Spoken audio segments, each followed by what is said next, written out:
resultados. Eu trabalho na área de gestão, na área de vendas. Nós temos um trabalho para empresários e lideranças aqui em Manhuaçu, através do ECOA, eu com a Eleonora. E o que a gente faz lá? A gente usa todas as ferramentas de PNL, que é programação neurolinguística, física quântica, a psicologia positiva, o coach, para trazer altos resultados dentro de uma empresa. E o que eu tive com essa experiência? Aprendendo a tratar líderes, a levar gestão para líderes. Que toda dificuldade de resultados de uma empresa estava dentro do coração de uma pessoa apenas. Então, por que não, ao invés de esperar 30 anos, 20 anos, as pessoas trabalhando infelizes, chegando no final de sua carreira, para depois conhecer esse conhecimento? Não, eu entendi que a gente podia trazer para você hoje, que você já pode formatar a sua vida com mais qualidade, com mais abundância e fazer um planejamento adequado para que você seja bem-sucedido agora. Por isso que eu estou aqui para desenvolver o seu pensamento, para fazer reflexões, para que você chegue neste padrão da sua vida hoje. Maria Lucia, hoje nós vamos tratar do tema pensamento. Exatamente. O que acontece? Lá quando a gente está aprendendo sobre alta gestão, alta liderança, alta performance, grandes resultados, a gente estuda vários homens, né, que deixaram legados na área de gestão, na área de transformação, autoconhecimento, na área de gestão comportamental. E Bob Proctor falou das 11 leis que regem o universo. E nós vamos usar, e para mim, essas leis têm tudo a ver com sementes. Por isso que neste livro que eu escrevi, Sementes da Abundância, a gente fala sobre a lei da semeadura e fala sobre as 11 leis do universo, que são as sementes que cada um pode plantar para ter resultados extraordinários na vida. E qual que é essa primeira semente? Nós falamos no programa passado, né, Ronaldo? Do terreno arado, isso, do terreno que tem que ser propício para ser trabalhado, para ser frutífero. Não adianta ter o terreno pedregoso. E aí a gente viu que eram os vícios do coração, da mente. E hoje nós vamos falar da lei do pensamento. E a lei do pensamento, a gente também já falou sobre a lei da semeadura, que assim como tu pensas, tu és. Isso. Então, nós vamos fazer o seguinte, deixa eu só mudar a trilha aqui, para a gente já entrar falando do pensamento. Exatamente. Hoje eu vou colocar o Ronaldo aqui no nosso bate-papo, fazer vamos bater bate-papo aqui hoje. E você pode mandar a sua pergunta através do Facebook e também através do WhatsApp. O meu WhatsApp é o 984395807.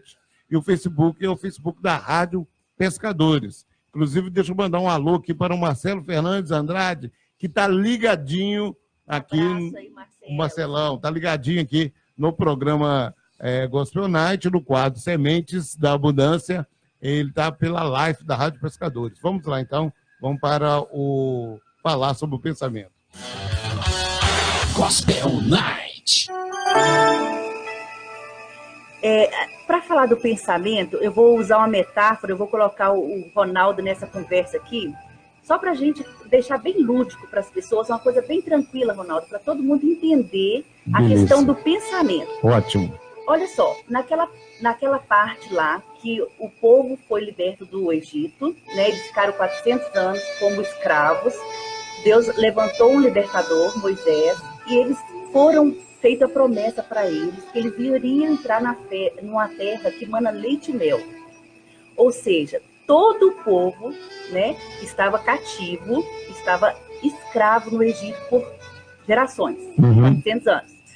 Moisés foi o resgatador, depois das 10 pragas, né, ele conseguiu tirar o povo todo do Egito e levar em direção a essa terra prometida. Eles tinham uma promessa. Quando chegaram perto da terra prometida, e no início da sua caminhada, não muito longa, né, durante o trajeto mesmo, natural, eles separaram 12 espias para verem o que estava naquela terra. Isso. 12 príncipes que também viveram na mesma localidade, que tiveram as mesmas promessas, que estavam sob a liderança do mesmo homem. E 12 príncipes foram e viram as mesmas coisas. Só que na hora de relatar, eu quero que você mostre, fala para mim o quadro que eles chegaram. Olha, dos 12, 10 chegaram falando que era impossível eles passarem por ali, eles conquistarem aquela terra, porque aquela terra existiam gigantes, homens muito fortes, preparados, guerreiros preparados para guerrear.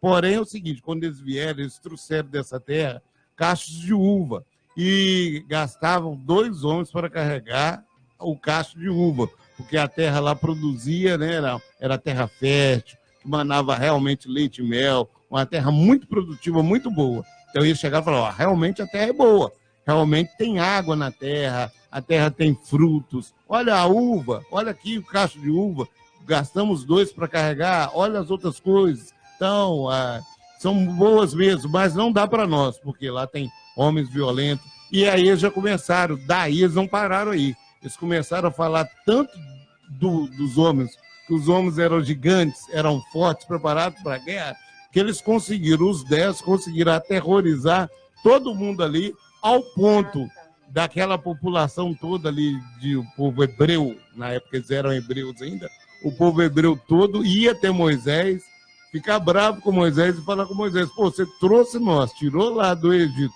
para morrer aqui nessa terra estranha, e esse cara a noite toda chorando. Porém, dos 12, 10 fizeram isso. E 2 não falaram, não, a terra é terra próspera, Deus nos deu a promessa, então, com certeza, nós vamos passar por ali, vamos derrotar aquele povo, porque Deus já nos deu a promessa que nós iríamos habitar nessa terra. Essa terra é nossa. Aquele povo está ali fazendo hora extra, porque ali é a nossa terra. Exatamente. Aí eu fico me perguntando, como pode ser isso? 12 pessoas que viveram as mesmas promessas, que tinham as mesmas seguranças no Deus de milagre, que deu todas as condições deles saírem do cativeiro e saírem com honra, né? Porque as pessoas tiveram que dar tudo para eles na hora que eles estiverem saindo. Maria Lúcia, eu tenho outro exemplo disso aí. Há muitos anos atrás, né? Muitos anos atrás, eles estavam explorando a África, países da África. E uma indústria de calçado mandou 2 representantes para essa terra. Um pegou no norte, outro pegou no sul. E falaram assim, vou estar aqui o dinheiro, vocês vão ficar lá, vocês vão me relatar como que é lá, como nós podemos explorar lá. E foi. Passado o tempo, né, eles ligaram de volta.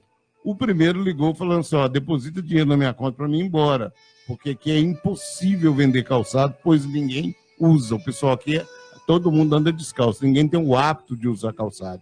Então aqui eu não vou fazer venda nenhuma. Pode mandar meu dinheiro de volta. O outro ligou falando assim, manda a amostra de mercadoria, de calçados, de todo tipo, porque aqui vai ser bom demais para vender. Eu vou matar pau, nós vamos matar pau, nós vamos vender para todo mundo, porque aqui ninguém usa calçado, então tem um potencial enorme aqui de venda de calçado. Então, são 2 homens, 2 empresas, da mesma empresa, com visões diferentes. Exatamente, isso acontece toda a hora. Durante todo o tempo do nosso trabalho, a gente vê pessoas no mesmo local. Às vezes eu trabalhei, né, com vendedores em regiões prósperas, que um vendia muito e o outro não vendia nada.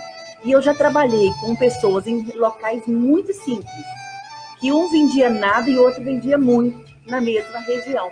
E aí eu quero voltar só para os 12 espias, lembrando de Caleb e Josué. Josué. O que aconteceu com Caleb e Josué? O Caleb e Josué voltaram, não porque eles não olharam aos gigantes. Eles tinham a promessa, confiavam na promessa. E qual foi o benefício para os únicos 2? Esses 2 entraram na Terra Prometida, o restante não entrou. Exatamente. Os 10 que não foram capazes de acreditar numa promessa que era real para a vida deles, eles viram com os próprios olhos, mas eles estavam com um medo incutido no coração tão grande que eles falavam assim, nós éramos como gafanhotos aos nossos próprios olhos. Era tudo nos olhos deles. Ninguém falou com eles que eles eram gafanhotos. Eles que se perceberam assim. Então, havia uma fragilidade dentro do próprio coração, né? Dentro da própria crença deles. Era pessoal. E a promessa era para todo o povo. Só que só 2 entraram. Só 2. Só 2. Todos os outros preferiram acreditar nos 10 que não 10. tinham a firmeza no propósito. E aí eu quero começar essa reflexão com Isaías 26:3, que falou muito para mim diretamente disso aí. Tu, Senhor, conservarás em perfeita paz aquele cujo propósito é firme, porque confia em ti. Ou seja, qual o propósito do seu coração? Porque é nele que vai basear tudo o seu pensamento, todo o seu pensamento. E aí, o que acontece nisso aí? Se a gente for colocar mais a pratos limpos isso aí, a questão dos 12. O que tinha de diferente no Josué e no Caleb e do resto do povo? Ele conhecia extremamente a posição dele. Ele sabia o que ele veio fazer neste mundo. Ele sabia qual que era o propósito dele. E aí eu te pergunto, qual é o propósito que move o seu coração? Porque se você estiver atrás de propósito de outra pessoa, vai ser a mesma coisa que correr atrás do vento. E aí a gente tem um desenhozinho que fala como que é a formação de uma pessoa, né? Do entendimento deste pensamento. A pessoa nasce com uma personalidade que é dela. Somente você pode fazer a missão que você tem que concluir nessa terra. Ninguém pode fazer por você. Só que para isso você tem que conhecer essa missão. E aí você tem que entender em que você crê, aquilo que nós falamos. Se você não tiver uma crença superior do que você está fazendo aqui, para onde você vai, jamais você terá uma missão de vida própria. Porque é baseado no que é. Além disso aqui, está o seu propósito de vida. Por quê? Nascer, crescer, reproduzir e morrer, o cachorro faz. O tomate faz. Mas e você? Você nasceu para quê? E aí você tem que estabelecer um vínculo seu com o sobrenatural. Porque senão você não tem nada além da lei natural para fazer aqui. E aí que começa tudo. Então, nessa formação do pensamento, Ronaldo, é como se fosse uma cebola. Então, a gente nasce com a nossa personalidade própria. Com aquilo que eu tenho para executar a minha missão de vida. Aí depois você nasce com uma carga genética, né? Um DNA de uma família, de uma etnia, o seu sexo, a raça, isso tudo já vem imbuído, né? Como algo próprio seu. Agora tem as partes que são transitórias. O que é isso? A sua idade, a sua profissão, a sua renda, a sua educação. É o contexto que você foi criado e o que você ouviu. A questão lembra que nós estávamos falando de milhões de pessoas que viveram no mesmo local, estavam escravizados, foram libertos pela mesma pessoa? Então, eles estavam no mesmo contexto. A questão qual que era o que estava dentro daquele pensamento? Qual que era a missão de vida de cada um? Porque Caleb e Josué conseguiram, né, se identificar rápido qual que era a missão deles naquele contexto. Porque se você não consegue se perceber como único, você não dá um passo além. Você vai trabalhar, vai fazer a vida inteira estando aqui na Terra para pagar conta. E não é este o caminho que está separado para cada um de nós. Nós temos uma missão que é única. E aí o nosso trabalho torna-se muito leve. Nosso trabalho é muito proveitoso quando a gente faz o que ama. Aí as pessoas acham que é utopia. Você trabalhar uma coisa... ninguém consegue fazer o que ama. Pode ter certeza que tem pessoas que, independente do valor que ganha, faz o que ama. Agora, para que você nasceu? Essa é a primeira pergunta.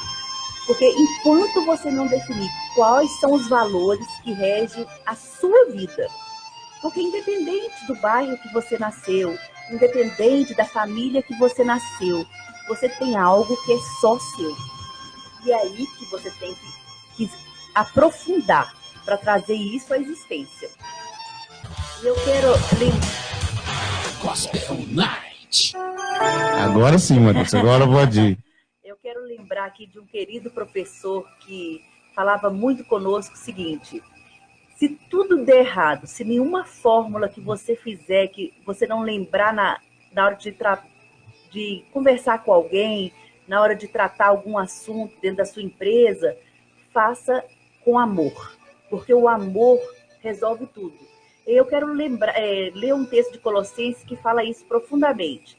E sobre tudo isso, revestir-vos do amor, que é o vínculo da perfeição. Então, nós estamos falando aqui da lei do pensamento, de como que rege todas as ações da nossa vida, começa naquilo que você pensa. Tem uma frase que fala assim: eles podem, porque eles acreditam que pode. Se a gente poderia, como o Ronaldo começou a falar aqui, da metáfora lá dos vendedores de calçados, que foram para o mesmo lugar, que um viu a possibilidade através de um local que ninguém calçava, e o outro achava que porque ninguém calçava não tinha como vender. Tem o sapinho que ia subir do buraco, né, Ronaldo? Daquela metáfora também muito, muito conhecida, porque um monte de sapinho tentando subir um buraco muito grande, e tentava, e lá em cima tinha outros sapinhos falando: você não vai conseguir, é muito alto, você não vai conseguir. E todos os sapinhos foram ficando no fundo. E um foi subindo, foi arranjando um buraquinho, foi arranjando um local mais pegajoso e foi subindo. E ele conseguiu chegar lá em cima. Aí todo mundo espantou. Era impossível que o sapinho conseguisse subir. Foram ver, ele era surdo. Não ouviu o que o povo estava falando, que não tinha jeito. E isso acontece sempre, sempre. Então, eu quero falar para você que tem empresa, eu quero falar para você que é um líder que trabalha em alguma empresa, liderando equipes. Você pode fazer a sua equipe andar com um pensamento na vitória, ou você pode derrotar a sua equipe. Depende do que você acredita que vai fazer. Quando eu comecei a fazer o programa aqui na rádio, foi 10 anos atrás, eu recebi tanta crítica pelo meu jeito de ser e tal, e os primeiros dias eu estava netravão, recebi tanta crítica que se eu fosse olhar, eu teria desistido. Então, e hoje eu posso falar que eu estou com 10 anos, só a emissora tem 11 anos, eu estou com 10 anos de rádio. Então, se eu fosse ouvir, também eu não estaria aqui. Então, eu estava num cargo que muitos falavam que é só de homens, né? Eu dirigia 3.600 quilômetros mês, sozinha. Né? E às vezes à noite, às vezes de madrugada. E nunca foi difícil para mim. Mas eu via como eu era capaz de fazer com qualquer outra pessoa. E muitas pessoas também falavam a mesma coisa. Você não vai conseguir, esse serviço é isso, esse serviço é aquilo, isso é para onde? Os homens vão te tratar mal, não sei o quê. E eu estava falando com uma pessoa que entrou em contato comigo outro dia para me fazer uma parceria de um trabalho muito grande. E eu falei assim: se você tem argumento e se você sabe defender o que você faz, não tem esse negócio de ser desqualificado. As pessoas te respeitam, porque ela acredita naquilo que você está falando. Se você mostra resultados, né? E nós temos uma técnica seguinte: feito é melhor do que perfeito. Então, eu tenho certeza que quando você começou aqui, você fazia, mas o que te fez até hoje permanecer aqui foi a melhoria.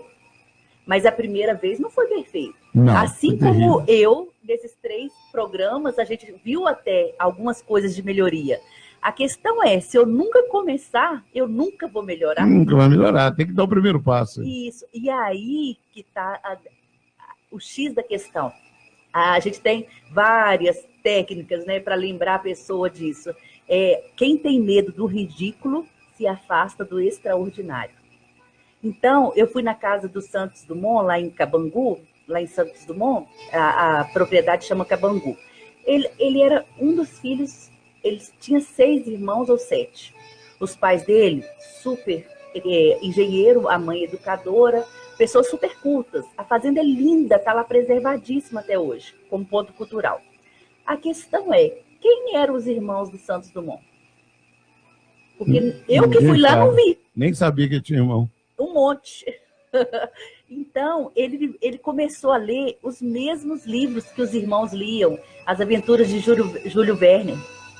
E aí ele ficou desesperado, tanto por submarinos quanto por aviões, que ele acreditava que era possível o homem dar a volta ao mundo em 80 dias.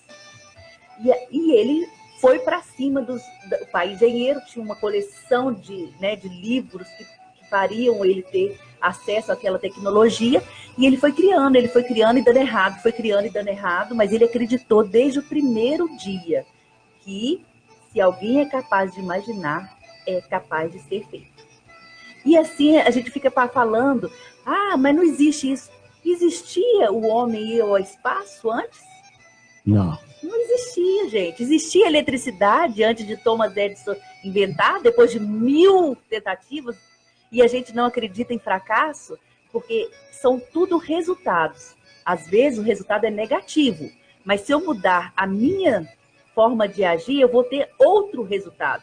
O que é fracasso é não tentar, é não fazer. O fracasso é não ir. O resto são resultados. Então, Thomas Edison tentou várias vezes e teve resultados que não eram o suficiente para uma lâmpada acender. Mas foram um monte de resultados que fez ele aprender um monte de outras coisas, né? Assim como Tesla estava com ele e teve a corrente alternada, que na época nem foi, né? Porque houve a disputa de valores ali naquela época, mas Tesla também fez a mesma coisa. Ele acreditou na criação dele, que aquilo era possível. Hoje, vê os carros da Tesla aí, vê as telhas que a Tesla está lançando. Cada telha com um valor menor do que telha comum, pequenas, porque elas podem ser colocadas em qualquer espaço, ela já está no Vale do Silício hoje, e elas são fotovoltaicas que podem acumular energia para colocar na rede elétrica, e elas são mais baratas que as telhas que estão sendo usadas hoje nas nossas casas. Por que alguém foi capaz de criar o incriável? Por causa do pensamento, que ele não desistiu, né? E aí eu trabalhei numa empresa de 12 funcionários, de 40 funcionários e de 2.600 funcionários. E o meu patrão, o dono dessa empresa de 2.600 funcionários, não tinha estudo superior. Aí você vai me falar que é o estudo que faz a pessoa ficar rica ou não? Não, é no que ela acredita em fazer, né? Eu não estou fazendo apologia à falta de estudo, tá, gente? A gente precisa identificar o que eu estou falando. Juntar o útil ao agradável. Mas não aprenda todas as técnicas, domine todas, aprenda toda a teoria, domine todas as técnicas. Mas ao tocar uma alma humana, seja apenas outra alma humana, né? Então, o que é isso? É para falar que a sua pseudo-falta de conhecimento, de um estudo teórico, não é justificativa para você não adquirir o que você quer.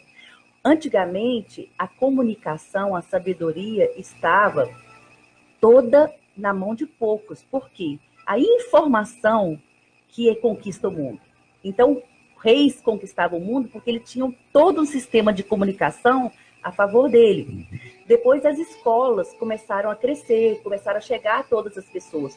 Hoje, com a internet, todo o conteúdo de uma Harvard, de um MIT, de uma USP está disponível a qualquer que queira acessar. Mas eu não tenho diploma. Mas eu até estava falando, eu tenho uma amiga, que um amigo dela, e eu até conheço essa pessoa, ele tem 4 idiomas, ele fala fluente 4 idiomas, aprendendo gratuitamente da internet. Se você chegar numa empresa hoje falando que fala alemão, mandarim, inglês e espanhol, ninguém vai te perguntar em que lugar você formou. A questão é, me mostra o seu resultado. Você sabe falar? Você sabe interpretar? Então fala aí. Então fala aí. Ninguém tá nem aí onde você aprendeu. Então eu estou te colocando essa informação a seu dispor. Hoje as empresas, com a competência emocional, elas descobriram que não é o QI, o coeficiente intelectual que faz o ser humano ser melhor ou não. É o coeficiente emocional. E ele está disponível para qualquer um que queira. Não está ligado a um título. Então, hoje, agora, é isso que é globalizar. Hoje, globalizou. Não existe perto nem longe. Manhuaçu é perto de quê? É longe de quê? De tudo. É tão perto quanto tão longe, não interessa. Você fala hoje com a Itália, com o Japão, né? E as videoconferências hoje são assim. Eu converso direto com um amigo meu aqui, que ele está lá em Vancouver, Canadá. Normal, eu Durante posso o estar falando programa aqui, eu converso com ele direto aqui, ele vendo o programa aqui, dando então, opinião e eu tudo. falo sempre, não existe pequeno ou grande, existe aquilo que eu dou de valor a um local que eu estou. Vamos supor, se for numa festa conhecida nacionalmente, como em Vinhedo, que tem um festival de música, se você for em Bonito, lá no Mato Grosso, o que tem é as pessoas que acreditam que aquilo é bonito. Porque aqui em Manhuaçu, se a gente for no Vale Verde, no Vale Cantado, é a mesma coisa. Agora, eu estou fazendo propaganda disso, do valor que isso tem? É diferente. Eu que tenho que colocar valor nas coisas que eu acredito que tem valor. E aí as pessoas acreditam e vêm aqui por isso. Então, nós estamos falando de Manhuaçu, que tinha 89 mil habitantes, que recebe uma população flutuante de 500 mil pessoas mesmo. Então, essas 500 mil pessoas mesmo que passam por aqui, acreditam, porque pessoas estão falando que aqui tem a melhor educação da região, os melhores médicos da região, e nós temos o melhor comércio da região. E você? O que você está vendo no lugar que você está morando? Porque, às vezes, tem um rio límpido aí, de águas transparentes, que você nunca mostrou para nenhum turista. Às vezes tem uma fazenda aí com um café, com uma horta, e hoje o agroturismo está crescente em qualquer região. A questão é, você está acreditando? Qual é o seu pensamento em relação a isso? É por isso que existe uma vida abundante para quem acredita. Nós falamos dos 12 espias que estavam no mesmo contexto, que viveram numa mesma realidade. 2 acreditaram na vida abundante e na terra prometida, que manava leite e mel. E eles entraram e usufruíram disso em vida. Nenhum outro entrou, porque não acreditou, porque a terra sempre esteve lá. E é essa reflexão que eu trago. Isso continua acontecendo dia após dia. Dia após dia. Eu estava lendo um artigo sobre a tabela periódica, né? Os químicos que fizeram a tabela periódica deixaram vários quadradinhos da tabela periódica em branco. Por quê? Porque tudo que existe foi formado na criação do mundo, né? Então, nada foi criado depois. Tudo foi criado ali. A abundância foi toda disponibilizada ali. O que acontece agora é uma alquimia, é uma junção do elemento A com o elemento B, né? Então, eles foram, né, vendo a fórmula da água, H2O. E aí, então, tem um monte de quadradinho em branco, é que o homem não identificou o que já existe para ser colocado lá. Então, por que não ser você? Por que não ser eu? E eu estou aqui colocando para você um ensinamento de 30 anos da minha carreira, disponível a você hoje. Você não precisa passar por 30 anos, por 12 formações, para você chegar a esse conhecimento. Hoje está na sua mão. Eu estou aqui porque eu acredito que qualquer ser humano pode estar com esse conhecimento em mãos e fazer algo transformador no local onde ele está. E é para isso que a gente está aqui, né?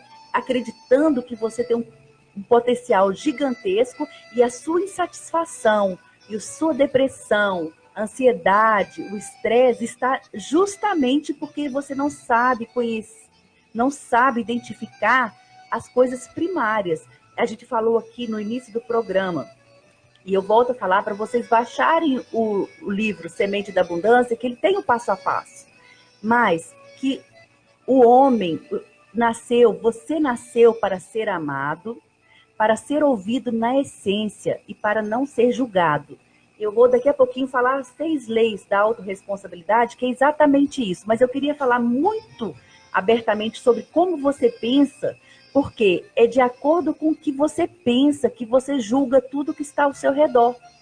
E aí você vê, por isso que às vezes você pode estar sendo intransigente. Você está querendo que a pessoa veja a mesma coisa na sua ótica. Não tem jeito. Não tem jeito. Às vezes a pessoa vai ter uma ótica diferente, porque ela veio de uma criação diferente. Nós falamos de uma pessoa que vivia no mesmo contexto. E elas pensavam diferente. Agora, você imagine quando uma pessoa vem de família diferente. O casamento, né? O casamento exatamente. É isso aí. Por isso que eu falo que é milagre. É você abrir mão, por amor, de todo um conceito que você traz para poder comunicar com a pessoa que tem outro conceito de vida. E se você não abrir mão, você vai repetir o erro inúmeras vezes. Porque sempre o outro vai ter uma realidade diferente da sua. E eu queria só agora, antes de você colocar a última música, Ronaldo, só falar das leis da autorresponsabilidade, que regem todo o padrão de sucesso na sua vida. É a primeira lei. Se é para criticar os outros, cale-se. Por quê? Porque você só pode criticar aquilo que você acha que sabe fazer melhor. Certo? Mas é você que está achando que pode fazer melhor. Ele não sabe, senão ele faria. Ele só faz errado porque ele não sabe fazer. Então, ao invés de criticar, faça. Porque ele não conseguirá ver com a sua ótica. A menos que você ensine com amor. Ele não vai aprender. O ser humano só pode entregar o que ele tem. Se ele está fazendo repetidas vezes, e para isso que a gente Master Coach, com intervenções que a gente chama de cirúrgicas, as coisas se resolvem, é porque a gente sabe exatamente qual que é o perfil, a área de pensamento que ele está usando para trazer aquele resultado indesejado. E a gente mudando o mindset, que é a forma que ele vê aquele resultado, ele muda tudo na vida. Às vezes, por 2 milímetros, você muda uma concepção de vida da pessoa. Então, se é para reclamar, dê sugestão. Pelo mesmo motivo. Ele não sabe fazer diferente. Então, quem sabe é você. Você está reclamando que você faria diferente, mas ele não sabe fazer. Então, quando você vira uma pessoa que faz lento, eu tive um testemunho de uma pessoa que não estava aguentando ser atendido por um balconista, porque ele é muito lento. Mas eu falei assim, olha, só de ouvir falar o relato, ele estava uma pessoa boa no lugar errado. Com certeza, ele é uma pessoa de trabalhar internamente. Com certeza, essa pessoa faria um resultado extraordinário, porque é o perfil dela, trabalhar sozinho. Então, nunca vai ser um bom vendedor externo, né? Então, o líder tem que saber isso. Qual perfil se encaixa em qual local. Se é para buscar culpados, busque a solução. É o mesmo trabalho, gente. Se um copo quebrou, não adianta procurar quem quebrou. Já está acontecido. A questão é como que soluciona essa situação para que não ocorra de novo. Não é o agente que causou aquilo que vai fazer diferença. É o que aconteceu no processo que deu errado. Se é para se fazer de vítima, faça-se de vencedor. Nós falamos aqui o tempo todo da lei do pensamento. Se você acreditar que você é capaz, você está certo. Se você acreditar que não é capaz, também está certo. O Walt Disney fez isso, né? E o Walt Disney, criando lá o maior parque do mundo, ele recebeu inúmeras críticas. Todo mundo achou que ele era louco. E hoje, se a gente vira as criações de Disney, né? Parece algo corriqueiro. Mas não foi. Ele soterrou um pântano. Ele fez uma montanha para que ninguém que estivesse de fora visse o que estava dentro do parque, para ser aquilo algo fantástico. E tudo o que acontece lá na Disney é extraordinário. Mas porque uma pessoa implantou o conceito de extraordinário, de excelência lá dentro. E sai gente do mundo todo para ir lá, né? O mundo inteiro vai lá. Se é para justificar seus erros, aprenda com ele. Não adianta. Se você falou que vai chegar 7 horas em um determinado local, você chegou 7h20, nenhuma justificativa vai ser suficiente. A menos que você aprenda a fazer o trajeto com mais tempo disponível. É isto que faz diferença. Não adianta justificar o que já está acontecido, é aprender com eles. Então, se eu sei que eu saio da Baixada e chego na praça no horário de rush, com meia hora, que foi o dia que eu quase perdi o horário, agora eu tenho que sair com 45 minutos de antecedência. Se eu quero ser uma pessoa excelente, se eu quero cumprir meus horários, eu tenho que fazer o processo ser diferente. Se é para julgar as pessoas, julgue a atitude. Então, eu não preciso mencionar nome de A ou B ou C. Eu julgo a atitude, o processo que não funcionou. E aí fica muito claro a gente aceitar na Bíblia, não julgar. Porque com a medida que você medir, você será medido. E a neurociência fala o seguinte: você é incapaz de observar um erro do outro que você não tem. Então, toda vez que você fala do erro de uma pessoa e agora você está sendo comunicado, você está falando: eu não tratei esse erro comigo primeiro, por isso que eu estou acusando ela de ter esse erro. Né? Tem um dito popular que fala: quando Pedro fala de Paulo, eu sei mais de Pedro do que de Paulo, porque ele está colocando toda a dureza, toda a dor e a falta de conserto que está dentro dele para o outro ser o culpado. E é então, isso aí. o interessante é quando for tratar de alguma coisa ou falar de alguma coisa, falar do que aconteceu, não da pessoa. Do fato que aconteceu e do processo que deu errado. E não da pessoa que foi o pivô dessa história. Né? Ela pode ser só uma desinformada. E aí fica muito simples de perdoar. Porque as pessoas só fazem porque elas não sabem. É a ignorância. Por isso que a gente caminha mais uma milha. Por isso que a gente perdoa 70 vezes 7. Realmente é um aprendizado? É um aprendizado. Mas faz parte da inteligência espiritual que nós falamos no início. Nenhum ser humano tem como se portar excelentemente se ele não tiver uma crença espiritual em que se apoiar. Porque senão, tanto faz morrer como viver. É o que faz ela ser excelente e melhor e amar o próximo é no que ela crê do pós-morte. E aí tem que ser o espiritual. E a inteligência emocional, que é mais do que 85% do que nós somos.